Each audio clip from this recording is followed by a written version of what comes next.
नमस्कार, सुप्रभात। आपका स्वागत है हमारे चैनल स्टडी विद नॉटियालजी में, जहां पे हम इंडियन पॉलिटी से रिलेटेड इंपॉर्टेंट क्वेश्चन सॉल्व कर रहे हैं। इससे पहले जो हमने सॉल्व किए थे, इसमें प्रीएम्बल प्रस्तावना से रिलेटेड क्वेश्चन सॉल्व किए थे और उससे पहले हिस्टोरिकल बैकग्राउंड से रिलेटेड क्वेश्चन सॉल्व किए थे।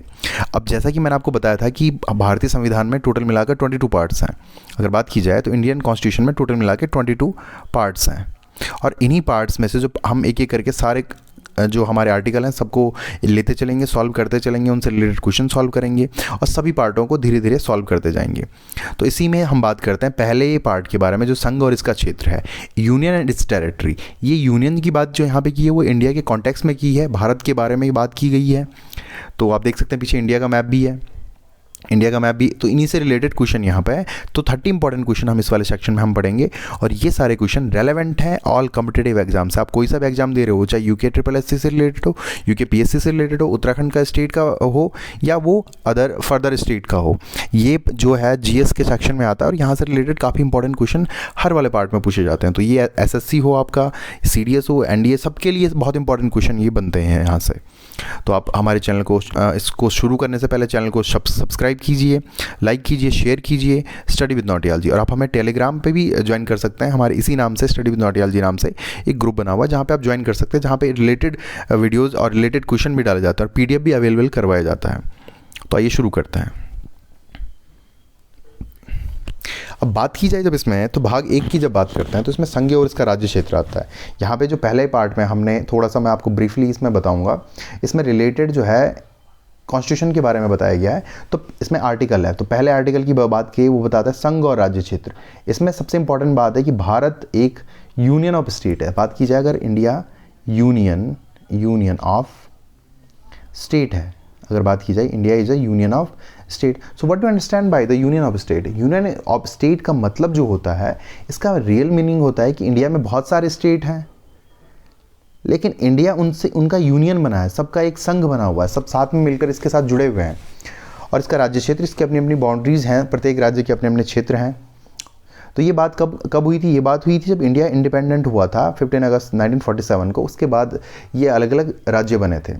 बात की जाए सेकंड की, तो सेकंड में नए राज्यों का प्रवेश या स्थापना से रिलेटेड, अगर नए राज्य जो बनाए जाते हैं, आपने देखा होगा कि जैसे उत्तराखंड नया राज्य बना, झारखंड नया राज्य बना, तेलंगाना नया राज्य बना, तो उनसे रिलेटेड जितने भी सारे पॉलिसीज़ जो बनाई जाती हैं, एक्ट बनाए जाते हैं, वो सेकंड आर्टिकल में ही, इसके थ्रू ही बनते हैं। बात की जाए 2 का तो ये है सिक्किम को संघ के साथ जोड़ा जाए। तो ये पहले बताया गया था सिक्किम, क्योंकि सिक्किम जो था पहले, सिक्किम जो स्टेट है, सिक्किम जो था पहले, ये भारत का पार्ट नहीं था। यहाँ पर चोग्याल वंश का शासन था, जो कि बाद में इसको पहले इंडिया में मिलाया गया, पहले इसको यूनियन टेरिटरी बनाया गया, उसके बाद इसको एकदम प्रॉपर स्टेट, इंडिया का स्टेट बनाया गया। तो सिक्किम के बारे में बात कर रहे थे। बात करें आर्टिकल 3 के बारे में बात करें, तो आर्टिकल 3 में आता है नए राज्यों का नाम, नए राज्यों का अगर नाम परिवर्तन करना है और वर्तमान राज्य तथा पुराने राज्यों के क्षेत्रफल सीमा में परिवर्तन करना है, तो ये किसके थ्रू हो सकता है? अगर नए राज्यों का नाम परिवर्तन करना है, जैसे उत्तरांचल का नाम उत्तराखंड बदला गया और उड़ीसा का नाम ओडिशा बदला गया, तो ये किसके अंतर्गत होता है? ये होता है आर्टिकल 3 के अंतर्गत। बात की जाए पुराने राज्य क्षेत्रों के क्षेत्रफल, जो इनका एरिया है उसमें चेंज करना है, इनकी बाउंड्री में चेंज करना है, नाम परिवर्तन करना है, तो ये आर्टिकल 3 के तहत होता है। बात करें आर्टिकल 4 के तहत, तो पहली और चौथी अनुसूची के संशोधन तथा अनुपूरक, आनुषंगिक और परिमाणिक विषयों का उपबंध करने के लिए अनुच्छेद 2 और 3 के अंतर्गत बनाई गई विधियां। तो जो 2 और 3 के अंदर जो बनाई गई विधियां हैं, वो फॉलो कौन करवाता है? आर्टिकल 4 इसको फॉलो करवाता है। तो ये थे कुछ आर्टिकल जो सबसे इंपॉर्टेंट भाग 1 में आता है, और इसी से रिलेटेड हम क्वेश्चन आगे देखने वाला है। तो बात करें पहले क्वेश्चन की, तो संविधान के किस भाग तथा किस अनुच्छेद के अंतर्गत संघ एवं उसके क्षेत्रों की चर्चा की गई है?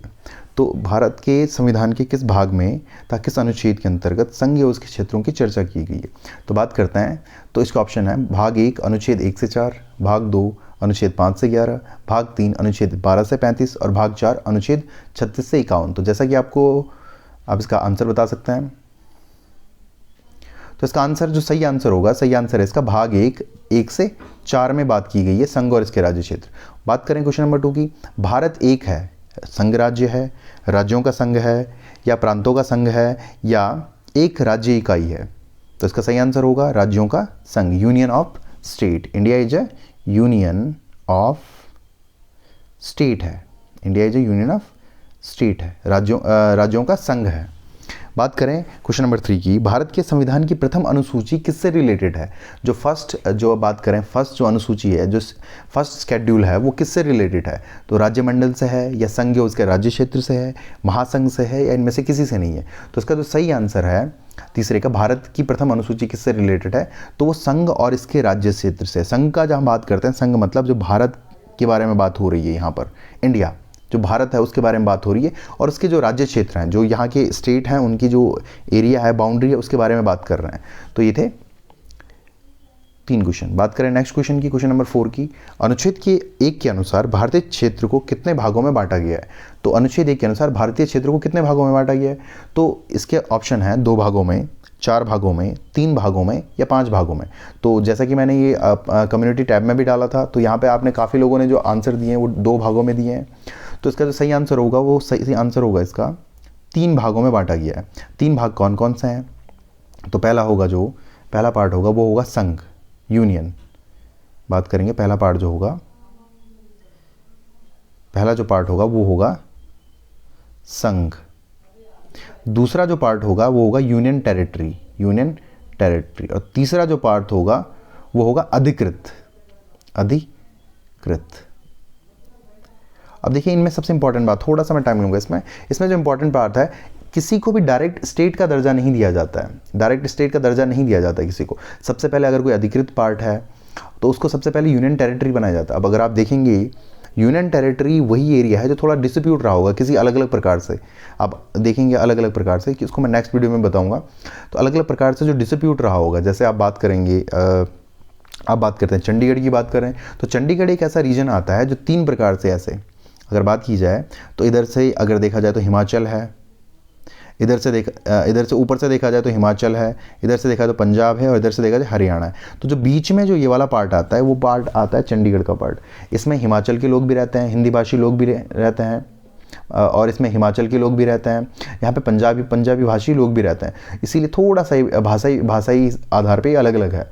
तो यहाँ पे क्या करते हैं, इसको यूनियन टेरिटरी बना दिया। सिमिलर अगर बात की जाए पुदुचेरी की, तो जो पुदुचेरी है, और बात की जाए पुदुचेरी की, तो पुदुचेरी भी इसी प्रकार से क्या हुआ था, ये यूनियन टेरिटरी बनाया गया था। ये भी अलग अलग प्रकार से, क्योंकि यहाँ पे पोर्चुगीज़ का राज था पहले, तो उसके बाद ये बनाया गया था। तो ऐसे ही यूनियन टेरिटरी बनाया जाता है। जितने भी यूनियन टेरिटरी, कुछ ना कुछ वहाँ पे डिस्प्यूट रहा होगा, इसी वजह से यूनियन टेरिटरी बनाया जाता है। अब बात करें क्वेश्चन नंबर 5 का, आंध्र प्रदेश एक भाषाई राज्य के रूप में गठित किया गया। तो इसका ऑप्शन है 1950 में, 1953 में, 1956 में, या 1961 में। तो इसका जो सही आंसर होगा इसका 1953 में। तो इसका सही आंसर होगा 1953 में। 1 नवंबर 1956 को आंध्र प्रदेश राज्य के निर्माण के लिए अब देखो, इसमें काफ़ी लोग जो आंसर बताएंगे वो 1956 भी बताएंगे, लेकिन जो भाषाई आधार पर गठित राज्य हुआ था, ये 10 अक्टूबर 1953 को हुआ था। इसका जो आंसर है वो 10 अक्टूबर 1953 को हुआ था। और जो 1956 है, 1956 में 1 नवंबर 1956 को आंध्र प्रदेश राज्य के निर्माण के लिए आंध्र राज्य में तेलंगाना प्रांत को जोड़ा गया।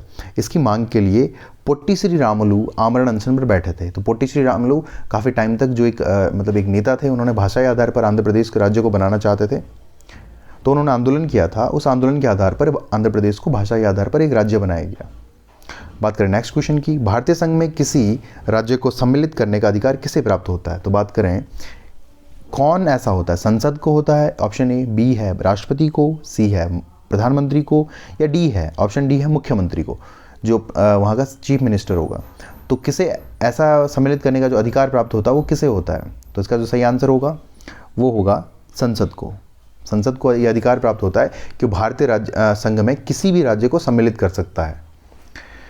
बात करें नेक्स्ट क्वेश्चन की, क्वेश्चन नंबर 7, राज्यों के पुनर्सीमन की व्यवस्था संविधान के किस अनुच्छेद में की गई है? पुनर्सीमन की व्यवस्था जो है वो राज्यों के किस अनुच्छेद में की गई है? फिर से इनको अगर उनको अलग करना है, राज्यों को, 2 राज्यों को मिलाकर एक राज्य बनाना है, एक राज्य को मिलाकर 2 राज्य बनाना है, तो ये व्यवस्था किस अनुच्छेद में की गई है? तो उसका जो सही आंसर है वो है अनुच्छेद मतलब आर्टिकल जो है वो आर्टिकल 3 में की गई है, जो कि अभी हमने बात किया था इसके बारे में। अब नेक्स्ट क्वेश्चन है, राज्यों में पुनर्गठन संबंधी विधेयक को संसद में प्रस्तुत करने से पूर्व किसकी सहमति प्राप्त करना आवश्यक होता है। अब देखो, जब आपको किसी स्टेट में चेंज करना है, पुनर्गठन या कोई नए स्टेट बनाना हो, और वो आपने विधेयक लाया है, आपने जो बिल लाया है उसको संसद में अगर आप प्रस्तुत कर रहे हैं, क्योंकि संसद में 2 सदन होंगे, upper house, lower house, Rajya Sabha और लोकसभा, तो संसद में प्रस्तुत करने से पूर्व किसकी सहमति प्राप्त करना आवश्यक होता है। तो ऑप्शन ए है संबंधित राज्य के विधानमंडल की, संबंधित राज्य के राज्यपाल की, राष्ट्रपति की या राज्यसभा की। तो इसका जो सही आंसर होगा वो होगा राष्ट्रपति की। बात करें नेक्स्ट क्वेश्चन की, अन्य रजवाड़ों के भारत में विलय के बाद, देखो जब इंडिया इंडिपेंडेंस हुआ तो इंडिया में बहुत सारे यहाँ पे डायनेस्टीज थी, बहुत सारे डायनेस्टी थी, और इन्हीं डायनेस्टी में सबसे इंपॉर्टेंट जो चैलेंज था इंडिया के सामने, जो यहाँ के नेता थे उनके सामने जो चैलेंज था वो था इन डायनेस्टीज़ को इंडिया में मिलाना। क्योंकि जैसा इंडिया इंडिपेंडेंट हुआ था 15 अगस्त 1947 को, उससे पहले जो इंडिया इंडिपेंडेंट बिल आया था 18 जुलाई 1947 को, इंडिया इंडिपेंडेंस भारत स्वतंत्रता अधिनियम जो आया था, उसमें एक खास बात की गई थी, एक ऑप्शन रखा गया था कि भारत और पाकिस्तान को 2 डोमिनियन एरिया बनाए जाएंगे। लेकिन जितने रजवाड़े यहाँ पे थे, राजा लोग जो थे सारे, वो अपने आप चला रहे थे, उनके अपने प्रधानमंत्री थे, अपने सारे उनका रूल एंड रेगुलेशन था। तो उनके सामने एक ऑप्शन रखा गया कि आप या तो पाकिस्तान को आप ज्वाइन कीजिए, या आप इंडिया को ज्वाइन कीजिए, या आप खुद में अपना क्या बना सकते हो, एक अपना फ्रीली स्टेट बना सकते हो। तो क्योंकि इनको इंडिया की तरफ शामिल करना था, तो इंडिया उस टाइम सरदार वल्लभ भाई पटेल की बहुत सारी मेहनत के कारण 500 से ज़्यादा यहाँ पे जो रियासतें थी वो इंडिया में विलय हो गई थी, काफ़ी इंडिया में विलय हो गई थी। लेकिन धीरे धीरे क्या कंडीशन आई, बात करें तो धीरे धीरे क्या कंडीशन आई कि इंडिया में तो लेकिन कुछ ऐसी रियासतें थी जो भारत में शामिल नहीं हो पाई थी एट लास्ट में। तो उसके लिए क्या कंडीशन हुई, तो उनमें से कौन कौन सी थी वही क्वेश्चन पूछा गया। तो ऑप्शन है जूनागढ़, मैसूर और जम्मू कश्मीर, जूनागढ़, हैदराबाद और जम्मू कश्मीर, उदयपुर, कपूरथला एवं जम्मू कश्मीर, हैदराबाद, उदयपुर या त्रावणकोर। तो इसका जो सही आंसर होगा वो होगा जूनागढ़, हैदराबाद व जम्मू एंड कश्मीर। तो जूनागढ़, अगर बात करें जूनागढ़ की, तो जूनागढ़ को जनमत संग्रह के आधार पर इंडिया में मिलाया गया था। जूनागढ़ को जनमत संग्रह, वहाँ के लोगों से वोट डाला गया था, जनमत संग्रह, वहाँ के लोगों से वोट डाला गया था। इसमें उन्होंने मेजॉरिटी लोगों ने कहा कि हमें इंडिया में मिलना है। हैदराबाद को पुलिस कार्यवाही के आधार पर, पुलिस कार्यवाही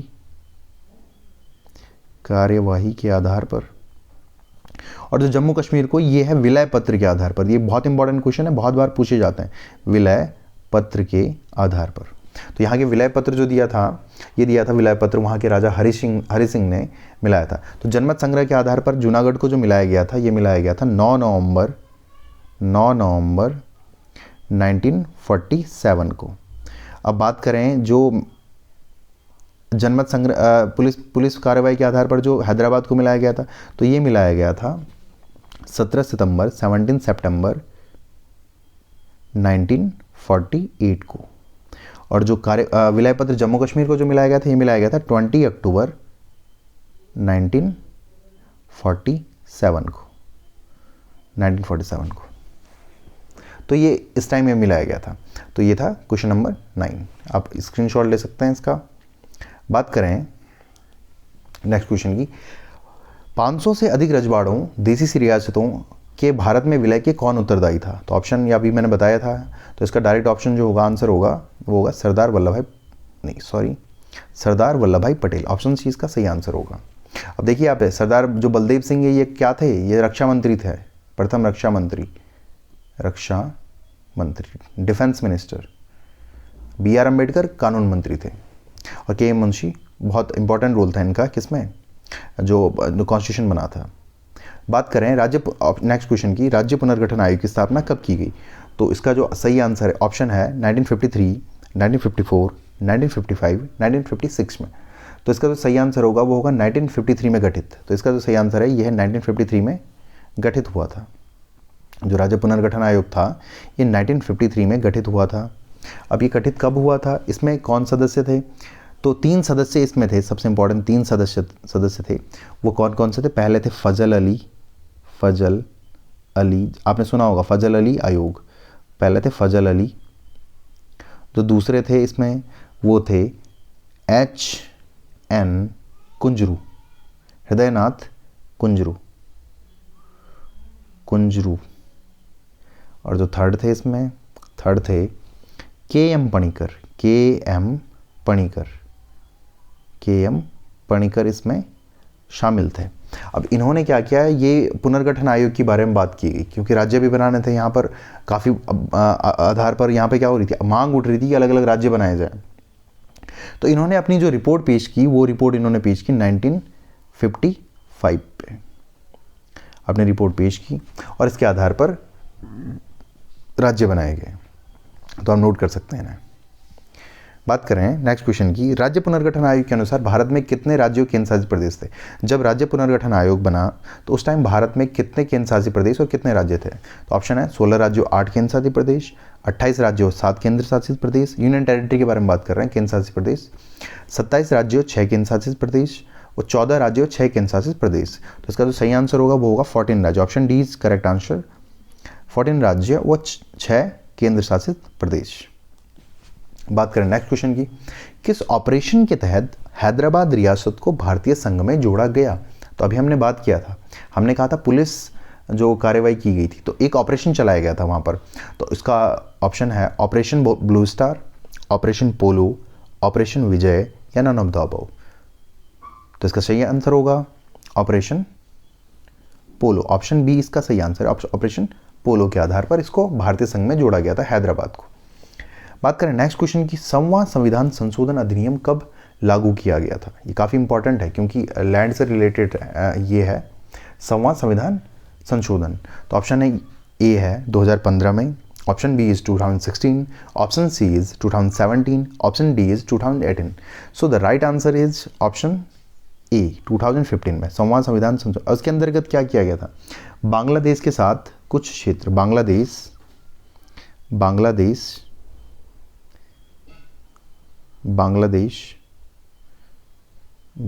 जब बना था तो बांग्लादेश के साथ कुछ एरिया जो था वो डिस्प्यूट था, तो उसको सुलझाया गया था। ये 100th अमेंडमेंट में है। बात करें क्वेश्चन नंबर 15 की, भारत पूर्वी पाकिस्तान जमीनी सीमा का निर्धारण कैसे हुआ और किसके अनुसार हुआ था? तो पूर्वी पाकिस्तान की जब बात की जाए, जो इंडिया का अगर आप मैप देखें, इंडिया का मैप, जब आप इंडिया का मैप देखते हैं, जब आप देखते हैं तो इंडिया के मैप में कुछ ऐसे आता है, इस साइड जो मैप बनता है, यहाँ आप देखेंगे तो इस वाले बीच वाले पार्ट में बांग्लादेश आता है, इसको ईस्ट पाकिस्तान कहा गया था। अगर आप इंडिया का मैप देखते हैं तो ईस्ट पाकिस्तान वाला पार्ट आता है और उसी के बगल में वहाँ पे वेस्ट बंगाल भी है। तो जब इसको बांटा गया तो किसके अनुसार इसको बांटा गया था? तो इसका ऑप्शन है 1948 भारत विभाजन द्वारा, 1947 रेड क्लिफ अवार्ड द्वारा, 1965 ताशकंद समझौते द्वारा या 1972 शिमला समझौते द्वारा। तो इसका जो सही आंसर है वो है 1947 रेड क्लिफ अवार्ड द्वारा। इसके द्वारा इसको बांटा गया था, भारत और ईस्ट पाकिस्तान को, पूर्वी पाकिस्तान को, जो अब वर्तमान में बांग्लादेश के नाम से है। 1971 में बांग्लादेश बना था। बात करें क्वेश्चन नंबर 16 की, नेक्स्ट क्वेश्चन की, भारत में इस समय शामिल हैं, वर्तमान में भारत में कितने स्टेट और कितने यूनियन टेरिटरीज हैं? 25 state and 9 union territory, option B is 24 state and 7 union territory, option C is 28 state and 8 union territory और option D is 21 state and 11 union territory. So the right answer is question number C. बात करें इसके बारे में तो question number सी इसका, option C इसका क्या होगा? राइट आंसर होगा। अब 8 यूनियन टेरिटरी के बारे में बात करें तो कौन कौन सी? 28 राज्य तो काफ़ी बड़ा हो जाएगा, लेकिन यूनियन टेरिटरी के बारे में बात करें तो कौन कौन सी? पहला अगर बात करें तो ये आ गया JNK जम्मू एंड कश्मीर। दूसरा बात करें तो ये आ गया लद्दाख। और इसके में बात करें, अगर तीसरे की बात करें, थर्ड की अगर बात करें तो ये थर्ड जो हो गया, ये क्या हो गया? चंडीगढ़। और ऑप्शन 4 की बात करें अगर, इसमें जो फोर्थ वाला होगा वो कौन है? दिल्ली हो गया, दिल्ली। और जो फिफ्थ की बात करें इसमें, तो फिफ्थ जो होगा वो क्या होगा? फिफ्थ बात करें तो ये होगा लक्षद्वीप।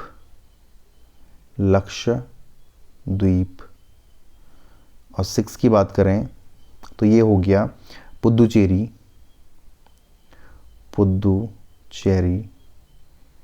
और 7th की बात करें तो ये हो गया अंडमान निकोबार। और 8th की जब बात की जाए तो 8th जो है, पहले इसमें 9 हुआ करते थे, दादर नागर हवेली अलग था और दमन और दीव अलग था, लेकिन अब उन्होंने साथ में मिलाकर दादर नागर हवेली को और दमन दीव साथ में मिला दिया। अब इसका वर्तमान नाम दादर नागर हवेली और दमन दीव है, जिसकी राजधानी कैपिटल दमन है। तो ये 8 आपकी यूनियन टेरिटरीज हैं, इसको आप नोट कर सकते हैं। बात करें नेक्स्ट क्वेश्चन नंबर 17 की, पुदुचेरी को किस वर्ष भारतीय संघ में सम्मिलित किया गया। तो पुदुचेरी है, इसको किस वर्ष भारतीय संघ में सम्मिलित किया गया। तो ये 1954, जो मैंने पहले जो बताया था आपको, यहाँ पे पोर्चुगीज़ का राज था। तो इसमें पुदुचेरी में फ्रांसीसियों का राज था यहाँ पर, क्योंकि भारत में आपको पता है कि फ्रांसीसी कंपनी आई थी, east India company, Portuguese company थी यहाँ पे, ईस्ट इंडिया कंपनी थी, डचेज आए थे, बहुत सारे लोग आए थे, तो उन्होंने यहाँ पे राज किया था। तो पुदुचेरी जो है, अगर आप देखेंगे पुदुचेरी को मैप पर, तो पुदुचेरी कुछ ऐसे दिखेगा आपको, कुछ पार्ट इसका यहाँ पे है, इस वाले पार्ट वेस्टर्न कोस्ट पे, कुछ ईस्टर्न कोस्ट पे, और कुछ वाला पार्ट इसका नीचे आता है। 3 जगह पे ये है, जो आप ये देख सकते हैं, केप जो इंडिया की केप है उस पर देख सकते हैं। तो इसको भारतीय संघ में जो सम्मिलित किया गया था, ऑप्शन है 1956, option B is 1959, option C is 1962 and option D is 1963। So the correct answer is, सबसे पहले तो इसको 1954 में फ्रांस ने भारत को दिया था, उस टाइम ये अधिकृत बना था 54 में। उसके बाद 1962 से इसको यूनियन टेरिटरी बनाया गया। तो अगर बात की जाए, इसके 2 आंसर हो सकते हैं। एक 1954 में इसको भारत में अधिकृत क्षेत्र में लिया गया था, फ्रांस ने भारत को दे दिया था, लेकिन उस टाइम इसको प्रॉपरली इसको यूनियन टेरिटरी नहीं बनाया गया था। लेकिन 1962 में इसको यूनियन टेरिटरी बनाया, जो अभी तक भी यूनियन टेरिटरी है। और शायद अगर आप बताएंगे मुझे, कमेंट सेक्शन में बताएंगे कि पुदुचेरी का जो नाम, पौंडीचेरी पहले नाम था, पुदुचेरी कब किया गया। नेक्स्ट क्वेश्चन इज, किस वर्ष गोवा सहित अन्य पुर्तगाली बस्तियों को भारतीय संघ का क्षेत्र बनाया गया। तो ऑप्शन ए है 1960, option B is 1961, option C is 1963 and option D is 1965। तो आप करेक्ट आंसर पे बताइए टिक करके, करेक्ट आंसर कौन सा है। तो जो करेक्ट आंसर है इसका वो है 1961 में। 1961 में भारत में गोवा और अन्य पुर्तगाली बस्तियां कौन कौन सी थी, दमन और दीव। दमन और दीव क्या थी, दमन, बात करें दमन व दीव, ये भी भारत का पार्ट बनी और यहाँ पे पुर्तगाली बस्तियाँ थी, तो इनको भी भारतीय संघ में मिलाया गया। जिसमें से 1962 में 12th अमेंडमेंट, जो 1962 में आया था, 12th अमेंडमेंट में अधिकृत बनाया गया था। 1961 में से अधिकृत बनाया गया, गोवा को अधिकृत बनाया गया, अधिकृत मतलब कंट्रोल में लिया गया, और 1962 में इसको यूनियन टेरिटरी बनाया गया गोवा को। उसके बाद 12th अमेंडमेंट के द्वारा 12वां जो संविधान संशोधन हुआ था, उसके द्वारा इसको गोवा को क्या बनाया गया, यूनियन टेरिटरी बनाया गया। उसके बाद बात करते हैं, तो बाद में 1987 में, फिर बात करें 1987 में इसको प्रॉपर स्टेट का दर्जा दिया गया, स्टेट का दर्जा दिया गया, स्टेट का दर्जा दिया गया, किसे, गोवा को दिया गया, और दमन और दीव को बाद में इसको इससे अलग कर दिया गया और यूनियन टेरिटरी बनाया गया दमन और दीव को, और गोवा को 1987 में प्रॉपर स्टेट बनाया गया। तो ये थे। अब बात करते हैं क्वेश्चन नंबर 19 की, किस संवैधानिक संशोधन के अंतर्गत सिक्किम को भारत का एक सह राज्य बनाया गया। क्वेश्चन पूछा है सह राज्य। तो अगर बात करें तो 30 जो अमेंडमेंट है, ऑप्शन ए, ऑप्शन बी है 35 अमेंडमेंट, ऑप्शन सी है 36 अमेंडमेंट, ऑप्शन डी है 42 अमेंडमेंट। अब देखो इसमें सबसे इंपॉर्टेंट चीज़ जो पूछी गई है वो है सह राज्य। सह राज्य मतलब यहाँ का इसको साथ जोड़ा गया और सह राज्य बनाया गया। तो सह राज्य जो इसे बनाया गया 1974 में बनाया जाता है। 1974 में 35 जो अमेंडमेंट आया था उसके अंतर्गत इसको सह राज्य बनाया गया। तो option B is correct answer. लेकिन बात करें अगर इसको प्रॉपर स्टेट बनाया गया तो 36 अमेंडमेंट जो उसके बाद आया था 1975 में, ये आया था 1975 में, और ये आया था 1974 में। तो पहले क्या करते हैं, किसी भी स्टेट को अधिकृत बनाते हैं, अपने कंट्रोल में लाते हैं, उसके बाद उसको या तो यूनियन टेरिटरी बना देते हैं, प्रॉपर स्टेट बना देते हैं। तो 1975 में 36 अमेंडमेंट के थ्रू इसको प्रॉपर इंडिया का पार्ट बना दिया गया सिक्किम को। इससे पहले यहाँ पे चोग्याल वंश का शासन था और इसको ख़त्म करके इसको इंडियन स्टेट में मिलाया गया। बात करें क्वेश्चन नंबर 20 की। क्वेश्चन नंबर 20 की बात करें तो भारत और बांग्लादेश के बीच लगभग कितनी लंबी ज़मीनी सीमा है। क्योंकि अगर आप इसमें एक और ख़ास बात देखें कि भारत का किसी पड़ोसी देश से सबसे बड़ी जो सीमा बनाता है, ज़मीनी सीमा, वो बनाता है बांग्लादेश से। तो ऑप्शन ए है, इसका करेक्ट आंसर जो होगा वो होगा ऑप्शन ए 4096.7 किलोमीटर। बात करें क्वेश्चन नंबर 21 की, भारत और बांग्लादेश की ज़मीनी सीमा के सीमांकन संबंधित समझौता किस वर्ष हुआ था। तो किस वर्ष भारत और बांग्लादेश की ज़मीनी सीमा से रिलेटेड जो समझौता हुआ था वो कब हुआ था। तो इसका जो सही आंसर है दैट इज 16 मई 1974। इसका जो सही आंसर है 16 मई 1974। ऑप्शन डी जो यहाँ पे है, option D is correct answer, 16 मई 1974। बात करें नेक्स्ट क्वेश्चन की। क्वेश्चन नंबर 22, धर आयोग की स्थापना कब और किसकी अध्यक्षता में की गई? तो यहाँ ऑप्शन है मई 1949 पंडित जवाहरलाल नेहरू, जून 1948, ऑप्शन बी जून 1948 के एम मुंशी, ऑप्शन सी है अप्रैल 1950 सरदार वल्लभ भाई पटेल, और ऑप्शन डी है जून 1948 एस के धर। तो डायरेक्ट आंसर पता लग रहा है, इसका आंसर जो होगा दैट इज एस के धर की अध्यक्षता में। क्वेश्चन नंबर 23, जेवीपी समिति ने अपनी रिपोर्ट कब प्रस्तुत की? जेवीपी, बात करें जेवीपी, एक समिति बनी गई थी। जे से जवाहरलाल नेहरू, वी से वल्लभ भाई पटेल और पी से पट्टाभी सीतारमैया। तो इन तीनों जो बड़े नेता थे इन्होंने अपनी रिपोर्ट पेश की और उसके आधार पर इन्होंने बताया कि भाषाई आधार पर राज्य गठन को अस्वीकार किया था। इन्होंने माना नहीं था कि भाषाई आधार पर स्टेट को नहीं बनाना चाहिए। तो इसके ऑप्शन है अप्रैल 1949 में, option B is May 1948, option B C आना था यहाँ पर, ऑप्शन सी इज दिसंबर 1948 और ऑप्शन डी इज अगस्त 1951। सो सही इसका जो सही आंसर होगा वो होगा अप्रैल 1949। तो option A is correct answer. बात करें क्वेश्चन नंबर 24 की, फजल अली आयोग कब गठित किया गया था? तो अभी हमने इसके बारे में बात भी की है, तो इसका जो सही आंसर है 1953 में। तो अभी आपने देखा था 1953 में फजल आयोग, दिसंबर 1953 में फजल अली आयोग स्टैब्लिश किया गया था। बात करें नेक्स्ट क्वेश्चन की, हिमाचल प्रदेश को राज्य का दर्जा कब प्रदान किया गया? Option A is 1956, option B है 1967, ऑप्शन सी है 1971 और ऑप्शन डी है 1975। तो इसका जो सही आंसर होगा वो होगा ऑप्शन सी 1971 में हिमाचल प्रदेश को स्टेट का दर्जा दिया गया। बात करें नेक्स्ट क्वेश्चन की, किस आयोग की अनुशंसा के आधार पर पंजाब पुनर्गठन अधिनियम द्वारा पंजाब और हरियाणा राज्य गठित किए गए? तो जो पंजाब और हरियाणा गठित किए गए थे, ये किस आयोग की अनुशंसा, किसने बताया था कि पंजाब और हरियाणा राज्य को गठन किया जाए इनका? तो इसका सही आंसर है वो ऑप्शन ए है धर आयोग, ऑप्शन बी है दास आयोग, ऑप्शन सी है शाह आयोग और ऑप्शन डी है महाजन आयोग। तो इसका जो सही आंसर हुआ है शाह आयोग। 1966 के आधार पर यह बताया गया कि पंजाब और हरियाणा को पुनर्गठित किया जाए। तो बात करें नेक्स्ट क्वेश्चन की, छत्तीसगढ़, उत्तराखंड और झारखंड को राज्यों का दर्जा कब दिया गया? तो आपको पता ही होगा कब दिया गया। तो इसका डायरेक्ट जो आंसर है दैट इज 2000 में, 2000 में दिया गया स्टेट का दर्जा।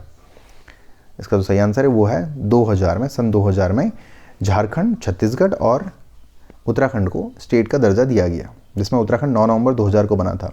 और शायद कंफर्म करें तो अगर 1 नवंबर को एक स्टेट बना था और 15 नवंबर को एक दूसरा स्टेट बना था। 1, 9 और 5, 1, 9 और 5, 15 नवंबर को ये स्टेट बने थे अलग अलग डेट में।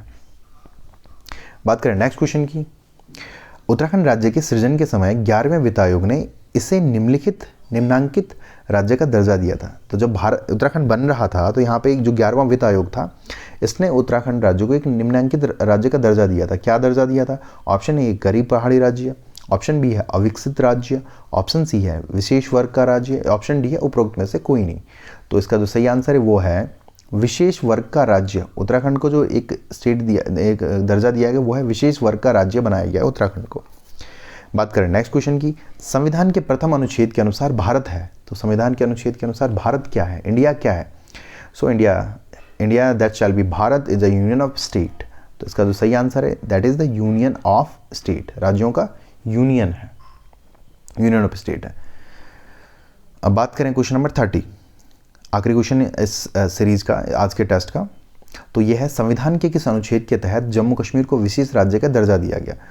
तो ऑप्शन ए है अनुच्छेद 370, ऑप्शन बी है अनुच्छेद 368, ऑप्शन सी है अनुच्छेद 372 और ऑप्शन डी है अनुच्छेद 378। तो इसका जो सही आंसर है दैट इज आर्टिकल 370। आपने इसे काफ़ी टाइम भी सुना होगा, जम्मू कश्मीर को विशेष राज्य का दर्जा दिया गया था, लेकिन 5 अगस्त, बात करें 5 अगस्त 2019 को ये बिल राज्यसभा में लाया गया और एक जम्मू कश्मीर पुनर्गठन एक्ट के नाम से 2019 में पेश किया गया, जिसे मंजूरी मिली और अंततः 31 अक्टूबर 31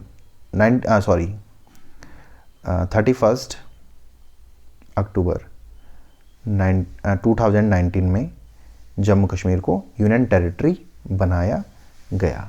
तो ये थे 30 क्वेश्चन जो काफ़ी इंपॉर्टेंट है, काफ़ी इंपॉर्टेंट क्वेश्चन थे।